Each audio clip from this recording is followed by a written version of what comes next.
Sambalpur IIM लगी दिहाइतिबार जमी स्थायी पट्टा आईआईएम नाना करबार के दाबी करिछे संबलपुर पश्चिमांचल एकता मंच। एनेकरी आज जिलापाल ऑफिस आगड़ा स्लोगान देवार संगे अतिरिक्त जिलापाल को भेटी करी दाबी पत्र देथिले। इधर संगे आईआईएम बाबदे होतबार सबु काम आगे जल्दी जल्दी बढ़ाबार लगी दाबी करा जायछे।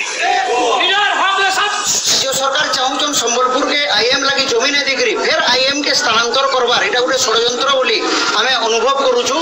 आ सेति लगे आमे चाहूछु राज्य सरकार जेते जल्दी हेबा संबलपुर के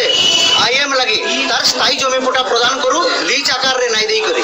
जे जनता संबलपुर रे परमानेंट आईएम स्थापन हे पार ओडिसा रे एमए जतिरो जन बाकी अनुष्ठान जे सेमान को निश्चित रूप रे स्थायी पट्टा प्रदान करा जाई छे बोली कि सारे बिल्डिंग जारी हे किंतु संबलपुर आईएम प्रति गला 3 वर्ष रण राज्य सरकार लुचकाली खेल खेलुछन एवं इथरु तांगर षड्यंत्र रो